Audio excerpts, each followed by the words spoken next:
মেলা মেলা মেলা মেলা মানে আনন্দ, মেলা মানেই খুশি। এই ইট বালুর শহরে সবাইকে একটু আনন্দ দেওয়ার জন্য আয়োজন করা হয়েছে ১.৫ মাস ব্যাপী বাণিজ্য মেলা। মেলার আক্ষরিক অর্থ মিলন।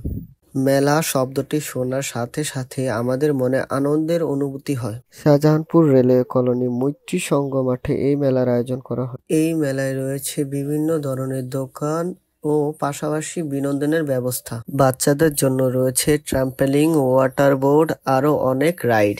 এছাড়া বড়দের জন্য রয়েছে নৌকা, নাগরদোলা, শুটিং, বক্সিং সহ আরো অনেক গেমস। এই মেলায় বাংলাদেশের বিভিন্ন স্থান থেকে উদ্যোক্তারা এসেছে আপনাদেরকে সুন্দর একটি মেলা উপহার দেওয়ার জন্য। মেলার ভিতরে ঢুকলেই দেখতে পারবেন আপনার মুখরোচক খাবার সহ বিভিন্ন প্রকারের দোকান। কেউ দিয়েছে বাচ্চাদের খেলনার দোকান, কেউ দিয়েছে কাপড়ের দোকান, কেউ দিয়েছে ইলেকট্রনিক্সের দোকান, কেউ দিয়েছে কসমেটিক্সের দোকান, আরো কত কি। মেলায় যত প্রকার দোকান থাকা প্রয়োজন সব ধরনের দোকান রয়েছে এখানে। ঢাকা শহরের যে কোনো স্থান থেকে এই মেলায় আসা যাবে। এই মেলা উদ্বোধন করা হয়েছে ২৪ ফেব্রুয়ারি, যা কিছুদিনের মধ্যে সমাপ্ত হবে।